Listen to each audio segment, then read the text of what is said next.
Saya Diana Prisuti Handayani, saya akan menjawab ujian akhir semester untuk mata kuliah perilaku organisasi. Pertanyaan pertama, bagaimana kekuasaan dan politik saling berhubungan dalam suatu organisasi?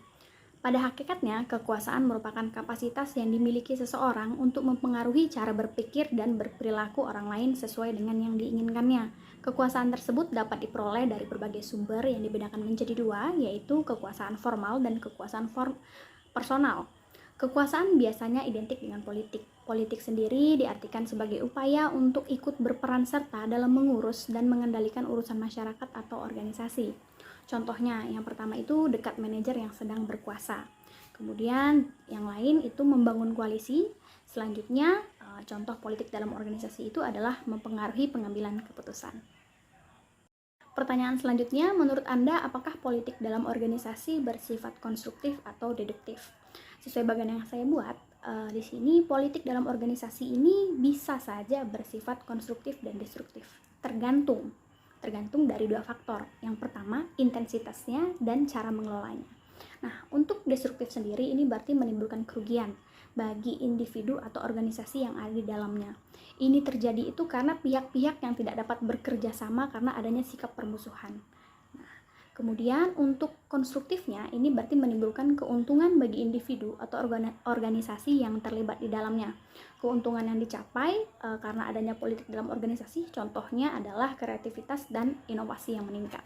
Jadi balik lagi, apabila ditanya apakah politik dalam organisasi bersifat konstruktif atau deduktif, itu tergantung dari bagaimana intensitasnya dan bagaimana cara mengelolanya. Selanjutnya, berikan contoh nyata dan jelaskan terkait penerapan politik yang bersifat konstruktif atau destruktif, skala organisasi bebas dari kelompok kelas sampai negara. Nah, di sini saya mengambil contoh di dalam sebuah perusahaan. Untuk yang bersifat konstruktif atau membangunnya itu adalah dengan seorang manajer yang menciptakan dan menjaga image-nya tetap baik. Jadi dia menjaga pola kerjanya, semuanya menjadi terstruktur, dia disenangi oleh banyak orang. Nah, sehingga apa yang dia lakukan membuat tim-tim yang lain juga ingin memperbaiki diri, berinovasi agar mempunyai kemampuan atau kapasitas yang sama dengan manajer tersebut. Jadi ada jiwa semangat untuk menjadi lebih baik. Namun ada sisi lain, yaitu sisi destruktifnya, ketika ada perselisihan emosi, perseteruan maksudnya, ada konflik emosional. Jadi ketika seorang manajer ini yang telah sekian lama menjaga image-nya agar tetap baik, kemudian dia melakukan sebuah kesalahan dan dia merasa dia memiliki kekuatan, memiliki power karena selama ini banyak sekali orang-orang yang mendukung dia. Jadi dia dapat dengan gampangnya menyalahkan atau menyerang balik orang lain karena dia merasa bahwa selama ini citranya itu baik dan tidak mungkin melakukan sebuah kesalahan seperti itu. Oke, selanjutnya pertanyaan nomor 2. Analisalah kepribadian diri Anda berdasarkan indikator tipe Myers-Briggs dan jelaskan nilai-nilai yang Anda miliki menurut Anda sendiri. Cocokkan berkarir di mana? Oke, sebelumnya saya akan menjelaskan dulu tentang personality type key. Jadi ada E itu extrovert. Jadi extrovert itu di mana orang yang mendapatkan energi dengan bersosialisasi dengan orang lain, menikmati pekerjaan yang variatif, waktu yang cepat, dan multitasking. Kemudian ada S atau sensors. Sensors ini adalah orang yang realistis, yang fokus pada fakta dan detail, menggunakan akal sehat dan pengalaman untuk mendapatkan solusi praktis untuk sebuah masalah. Kemudian ada thinkers. Thinkers ini adalah cenderung membuat keputusan dengan analisis logis serta objektif, menimbulkan pro dan kontra, mengharapkan kejujuran atau menghargai kejujuran, konsisten, dan keadilan. Kemudian selanjutnya ada judgers. Kalau judgers ini lebih ke cenderung lebih terorganisir, sesuai dengan SOP berarti ya. Kemudian orangnya itu senang membuat rencana dan mengikutinya, serta merasa nyaman mengikuti sebagian besar aturan. Jadi dia orangnya itu sesuai alur seperti itu. Kemudian untuk selanjutnya itu ada introverts. Introvert ini berarti kebalikan dari extroverts. Dia tuh lebih suka senang bekerja sendirian gitu. Kemudian ada intuitif. Intuitif itu lebih ke fokus ke kemungkinan garis besar, mudah melihat suatu pola, menghargai inovasi, dan mencari solusi kreatif untuk suatu permasalahan. Kemudian ada feelers. Feelers ini lebih pakai perasaan apa-apa, cenderung lebih sensitif dan kooperatif dalam mengambil keputusan. Semuanya itu berdasarkan bagaimana orang lain terpengaruh pada keputusan yang ia ambil. Kemudian ada versivers. Versivers ini memilih untuk membiarkan pilihan mereka tetap terbuka, kemudian senang bertindak spontan, kemudian cenderung lebih fleksibel terhadap sesuatu. Nah, jadi berdasarkan personality types ini, menurut saya yang cocok dengan diri saya adalah yang pertama extroverts, karena saya senang berkumpul dengan banyak orang. Kemudian saya itu tipe yang sensors, karena saya itu lebih sering menggunakan akal sehat dan pengalaman untuk mendapatkan solusi. Jadi berdasarkan apa yang telah saya alami, nah itulah yang akan saya jadikan sebuah keputusan. Kemudian selanjutnya ada F, yaitu feelers, karena saya itu orangnya lebih ke sensitif gitu. Jadi apa yang saya kerjakan, keputusan yang saya ambil itu berdasarkan nilai-nilai pribadi yang saya miliki. Kemudian saya ngerasa kalau saya ambil keputusan ini, orang lain tuh seperti apa ya, seperti itu. Kemudian ada yang terakhir itu versivers. Jadi saya tuh orangnya open minded, saya bersedia menerima gagasan dari orang lain. Kemudian saya tuh fleksibel. Jadi kalau digabungkan, saya itu masuk ke yang ESFP. Jadi saya tergolong the performers. Jadi sesuai dengan posisi saya sekarang atau pekerjaan saya sekarang, saya itu seorang marketing. Jadi semuanya itu kemampuan saya ini bisa saya curahkan di sana. Saya gampang bersosialisasi dengan orang lain. Kemudian saya juga suka menjadi seorang marketing karena membangun relasi seperti itu. Selanjutnya, jelaskan bagaimana model kepribadian Big Five model untuk memprediksi perilaku di tempat kerja, dan jelaskan peran model kepribadian 5 besar di dalam organisasi. Jadi sesuai bagian di samping, ini sesuai dengan modul yang kita pelajari di perkuliahan. Sifat-sifat 5 besar itu ada stabilitas emosi, ada ekstraversi dan keterbukaan, dan serta keramahan terakhir. Jadi orang yang dengan stabilitas emosinya itu akan terlihatnya dia lebih sedikit pikiran negatif, dan emosi negatifnya itu akan kurang karena dia emosinya itu stabil. Kemudian lebih tidak waspada berlebihan, jadi orangnya itu nggak mudah was-was gitu. Kemudian dengan sifatnya yang seperti ini, nanti di tempat kerja dia seperti apa? Nah, orang yang stabilitas emosinya ini baik, dia di tempat kerja itu atau di hidupnya itu akan merasa mendapatkan kepuasan hidup dan kepuasan kerja yang lebih tinggi dibanding orang yang stabilitas emosinya itu tidak baik. Kemudian level stresnya akan lebih rendah daripada yang lain. Kemudian ada ekstraversi. Jadi orang-orang yang ekstraversi ini adalah orang-orang yang keahlian interpersonalnya itu baik. Kemudian dominasi sosial yang lebih besar serta lebih ekspresif secara emosional.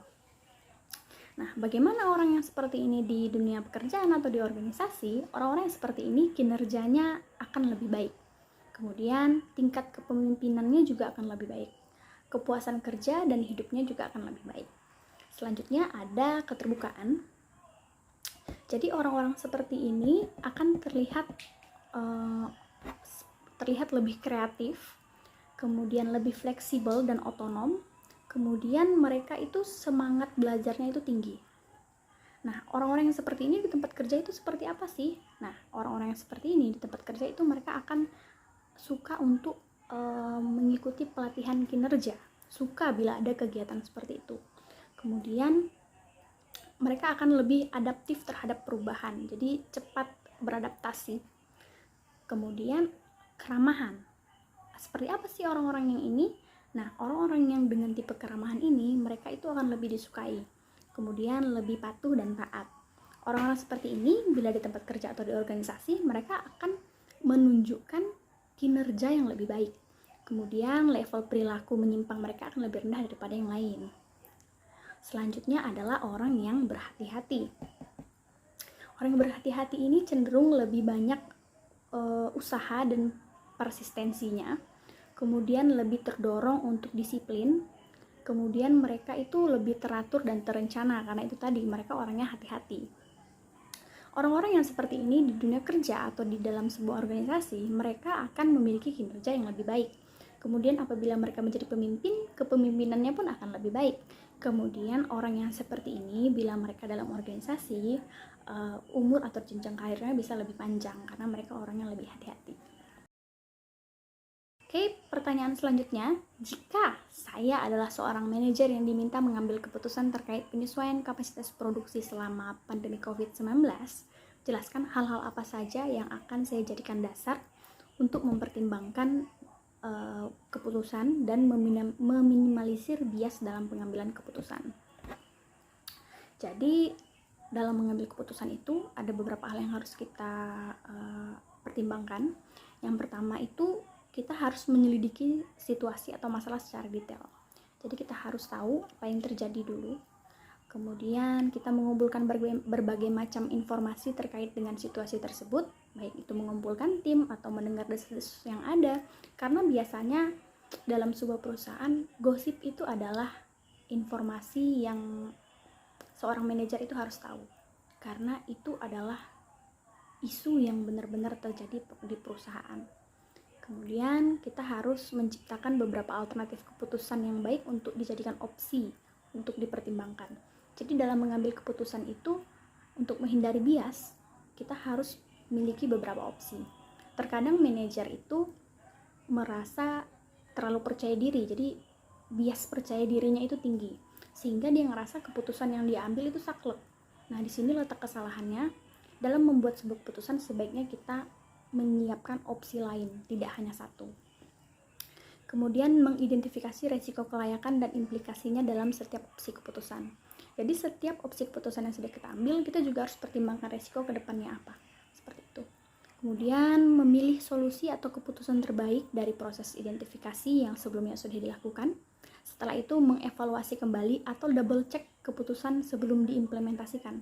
Yang terakhir, mengkomunikasikan ke setiap orang atau tim yang terlibat sebelum mengimplementasi keputusan. Jadi untuk menghindari bias, kita sebagai manajer itu tidak boleh langsung menetapkan sebuah keputusan untuk dilakukan.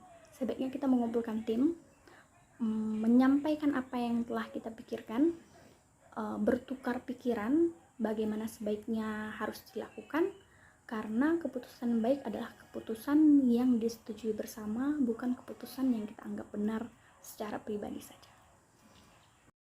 Soal selanjutnya, teori-teori motivasi kontemporer dan bagaimana perbandingannya antara satu dengan yang lain.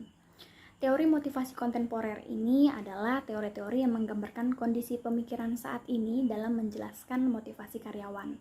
Nah, jadi sesuai dengan bagian di samping, teori motivasi kontemporer ini terdiri jadi banyak ya. Jadi saya akan jelaskan satu persatu secara singkat. Yang pertama itu adalah teori kebutuhan McClellan. Maaf kalau pelafalan saya salah. Jadi di sini dijelaskan bahwa manusia itu punya 3 kebutuhan. Yang pertama itu untuk kebutuhan pencapaian, needs for achievement. Kemudian ada kebutuhan kekuatan atau need for power. Kemudian ada kebutuhan hubungan atau need for affiliate. Kemudian selanjutnya ada teori motivasi kognitif. Jadi dalam teori motivasi kognitif ini dijelaskan bahwa sebenarnya yang menjadikan motivasi itu adalah penghargaan-penghargaan. Jadi pemberian penghargaan ekstrinsik seperti imbalan kerja untuk perilaku yang sebelumnya memuaskan secara intrinsik cenderung mengurangi tingkat motivasi secara keseluruhan. Nah, kemudian ada teori penentuan tujuan. Jadi teori ini mengemukakan bahwa niat untuk mencapai tujuanlah yang merupakan sumber motivasi utama seseorang dalam melakukan pekerjaannya. Kemudian selanjutnya teori manajemen berdasarkan tujuan. Berdasarkan teori ini menjelaskan bahwa program yang mencakup tujuan-tujuan khusus yang ditentukan secara partisipatif untuk satu periode yang jelas dengan umpan balik atas kemajuan tujuan yang direncanakan pada awalnya. Dalam hal ini, perusahaan bisa menentukan tujuan yang ingin mereka capai dengan waktu yang telah ditentukan. Dan dalam pelaksanaannya, karyawan juga ikut berpartisipasi dalam menentukan tujuannya, serta mendapatkan umpan balik agar dapat mengintrospeksi segala kesalahan dan dalam usahanya agar menjadi lebih baik untuk hasil yang memuaskan. Selanjutnya ada teori efektivitas diri. Teori ini disebut sebagai teori kognitif sosial atau teori pembelajaran sosial yang mengemukakan bahwa individu itu mampu mengerjakan suatu tugas. Kemudian ada teori penguatan. Teori yang mengemukakan bahwa perilaku merupakan sebuah fungsi dan konsekuensi-konsekuensinya. Dalam teori ini menunjukkan bahwa penguatan mempengaruhi perilaku dan perilaku individu dipengaruhi oleh lingkungannya. Kemudian selanjutnya ada teori keadilan. Teori ini mengemukakan bahwa individu akan membandingkan pekerjaan yang ia dapatkan dan yang ia hasilkan dengan individu lain, kemudian menanggapinya untuk menghilangkan ketidakadilan. Dalam teori ini sebenarnya lebih berfokus pada imbalan yang diberikan organisasi perusahaan kepada karyawannya. Contohnya, saya akan membandingkan apa yang saya dapatkan dengan teman saya yang lain dari perusahaan lain mungkin atau dari divisi lain, dan membandingkan juga seberapa keras usaha saya atau seberapa berat job desk saya dengan teman saya yang lain. Kemudian apabila saya merasa itu sama, sesuai, saya akan merasa itu adil. Tapi kalau saya merasa saya bekerja lebih keras, orang lain tidak bekerja lebih keras atau tidak banyak pekerjaannya, namun imbalannya sama, saya akan merasa itu tidak adil. Kemudian ada teori harapan. Ini adalah teori yang dikemukakan oleh Viktor Fromm yang menjelaskan bahwa karyawan akan termotivasi untuk mengeluarkan seluruh usaha terbaik mereka apabila mereka yakin bahwa usaha yang mereka lakukan akan mendapat penilaian yang baik. Kemudian ini juga berarti penilaian yang baik itu maksudnya gajinya, insentifnya, atau promosi, dan segala sesuatu yang dapat memuaskan tindakan yang telah mereka lakukan gitu. Kemudian soal selanjutnya, bagaimana pula posisi teori-teori kontemporer dibandingkan dengan teori-teori terdahulu dalam perilaku organisasi? Selanjutnya, bagaimana pula posisi teori-teori kontemporer dibandingkan dengan teori-teori motivasi terdahulu dalam perilaku organisasi? Nah, jadi bisa kita lihat di bagian samping. Teori motivasi zaman dulu itu pada tahun 1950-an ada 3 teori khusus yang sangat terkenal untuk memotivasi karyawan. Yang pertama itu hierarki teori kebutuhan, kemudian ada teori X dan Y, setelah itu ada teori 2 faktor. Kemudian kita harus mempelajari 3 kategori ini untuk mengetahui dasar perkembangan teori-teori yang ada pada saat ini, dan juga para manajer masih menggunakannya untuk menjelaskan motivasi karyawan. Jadi sebenarnya 3 dari teori-teori ini merupakan cikal bakal dari kontemporer yang ada sekarang, jadi masih sangat berhubungan. Selanjutnya, jelaskan keterkaitan teori motivasi dengan keberhasilan seorang pekerja. Motivasi yaitu suatu proses yang menjelaskan intensitas, arah, dan ketekunan seseorang. Intensitas artinya seberapa giat seseorang dalam berusaha. Intensitas yang tinggi tidak akan menghasilkan prestasi kinerja yang memuaskan kecuali upaya yang dikaitkan dengan arah yang menguntungkan organisasi. Setelah itu dilakukan, maka dimensi lain dari motivasi yaitu ketekunan menjadi penentunya. Ketekunan maksudnya adalah seberapa lama seseorang dapat mempertahankan usahanya. Orang-orang yang termotivasi cenderung dapat bertahan dalam melaksanakan tugas dalam waktu yang lama dan mencapai tujuan mereka.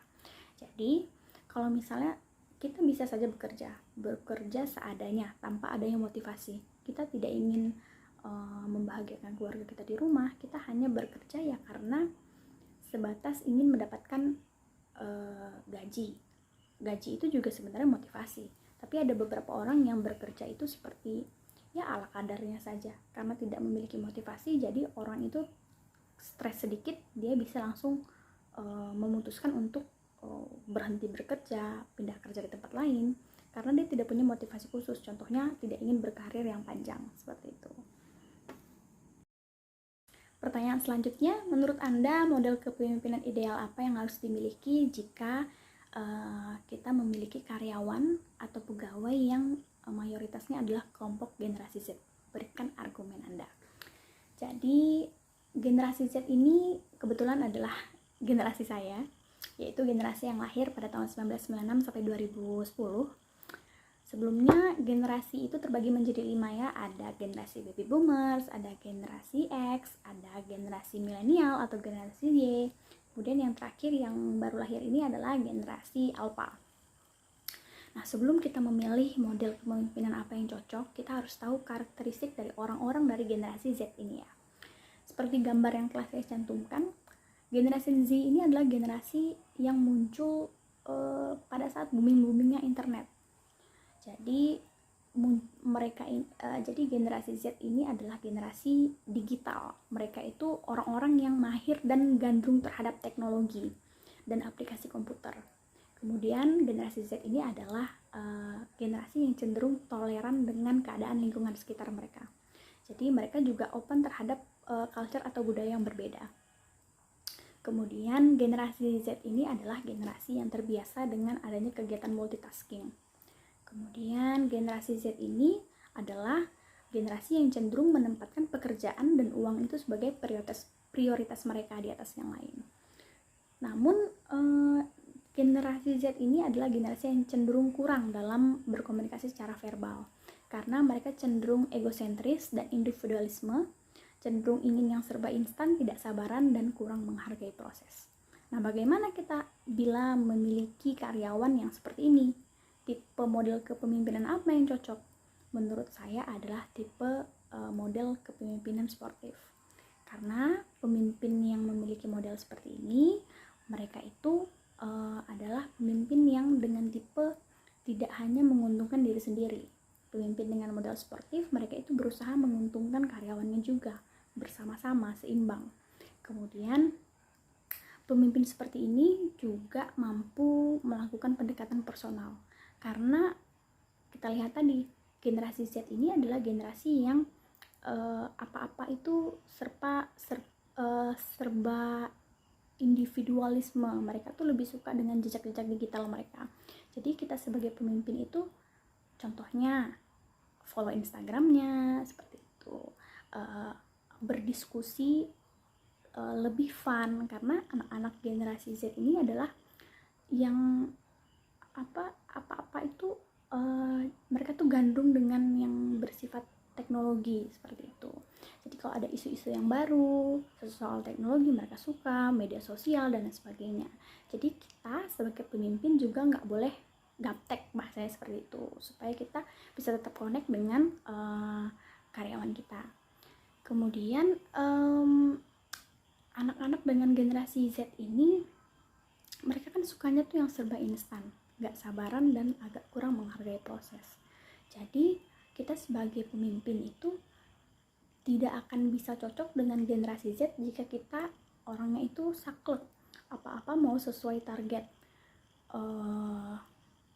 Jadi untuk berhadapan dengan generasi Z, kita harus berteman dulu dengan mereka, mengambil hatinya, kemudian baru kita dapat menggali apa yang menjadi potensi dari mereka. Sehingga ketika kita sudah connect sama mereka, kita sudah berteman dengan mereka, mengambil hatinya, kita bisa menggali potensi untuk mencapai tujuan yang sama.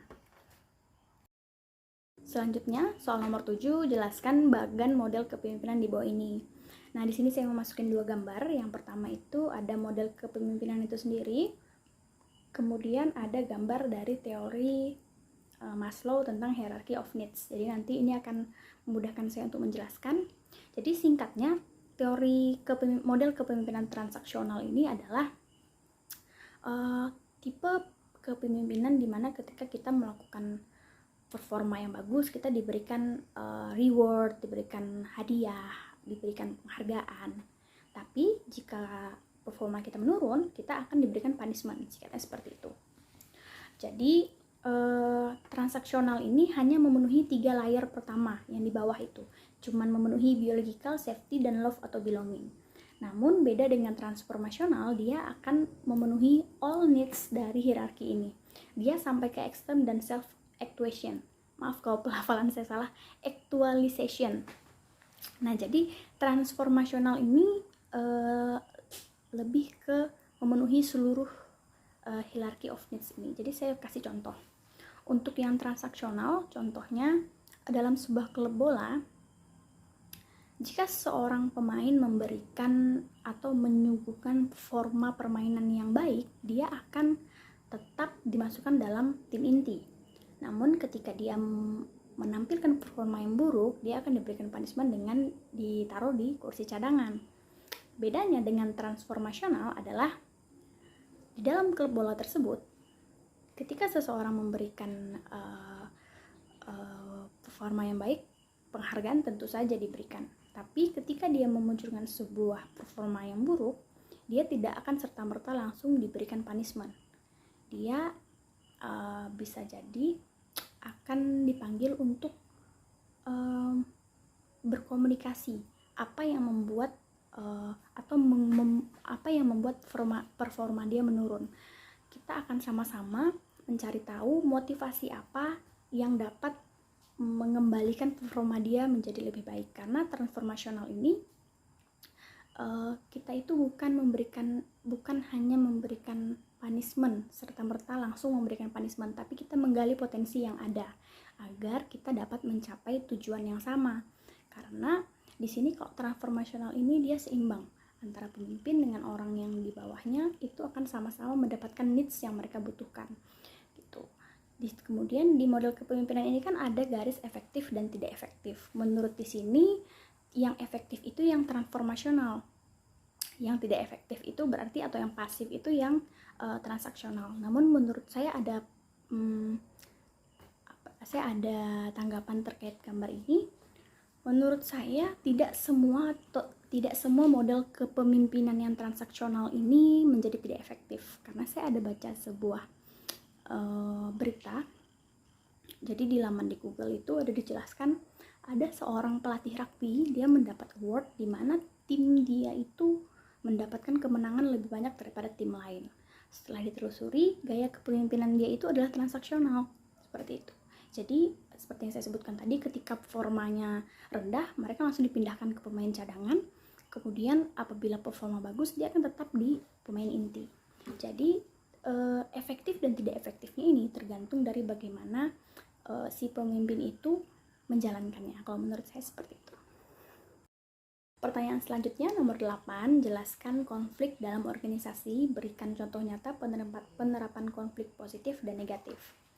Konflik itu bisa bersifat destruktif dan bisa bersifat konstruktif. Destruktif berarti merusak, negatif. Konstruktif berarti membangun atau positif. Konflik merupakan salah satu indikator atau kriteria untuk menentukan efektivitas dalam organisasi. Konflik ini kan asalnya dari komunikasi. Jika tidak ada konflik berarti komunikasinya kurang. Seperti itu. Karena komunikasi ini kan atau konflik ini bisa jadi karena adanya perbedaan budaya, perbedaan pendapat, seperti itu. Nah, konflik yang destruktif ini terjadi karena pihak-pihak tidak dapat bekerja sama karena ada sikap permusuhan, konflik emosional, atau apabila tidak tercapai kesesuaian tentang pemahaman tujuan-tujuan dalam kelompok. Kemudian untuk contoh yang konflik konstruktif itu menimbulkan keuntungan bagi individu atau organisasi yang terlibat di dalamnya. Contohnya dalam organisasi itu yang konstruktif ya, contohnya itu semua orang berlomba-lomba untuk menjadi yang terbaik, seperti itu, karena mau mendapatkan penilaian yang baik dari atasan, seperti itu. Kemudian kalau destruktifnya, karena satu orang ingin menjadi yang terbaik, yang lain itu merasa ada perasaan iri dengki atau merasa orang tersebut menjadi cari muka. Ujung-ujungnya muncullah sikap permusuhan, konflik emosional. Nah, itu yang dapat merusak, seperti itu. Selanjutnya soal nomor 9, bagaimana budaya ditransmisikan kepada pekerja. Budaya ditransmisikan kepada karyawan atau pekerja itu melalui beberapa bentuk. Contohnya itu yang pertama penceritaan kisah. Nah, jadi kalau kita pertama kali masuk sebuah perusahaan, kita itu pasti akan disuguhkan dengan materi company profile. Nah, dari situ kita akan belajar kapan perusahaan didirikan, siapa foundernya, kemudian apa saja produk dari perusahaan tersebut. Jadi cerita bagaimana perusahaan ini berdiri itu akan dapat tersampaikan dari materi company profile itu. Kemudian yang kedua ada ritual. Ritual ini contohnya seperti ini. Saat kita bekerja di sebuah perusahaan, ada namanya morning session, biasanya hari Senin ya. Jadi sebelum kita morning session atau briefing pagi, itu kita akan menyanyikan lagu Mars perusahaan seperti itu. Nah, itu ritual-ritual seperti itu merupakan cara bagaimana budaya itu ditransmisikan. Kemudian ada simbol-simbol atau material. Nah, simbol-simbol ini contohnya yang paling gampang itu adalah seragam. Jadi seragam itu adalah simbol dari bagaimana perusahaan itu sendiri. Nah, contohnya biasanya di bagian sini ada tagline-nya perusahaan atau logonya. Contohnya kalau BFI itu ada lambang grid-nya seperti itu. Kemudian ada bahasa. Nah, ini agak lucu sih ya. Jadi contohnya seperti ini. Karyawan yang baru masuk perusahaan itu kadang bingung dengan jargon-jargon yang ada. Contohnya nih kayak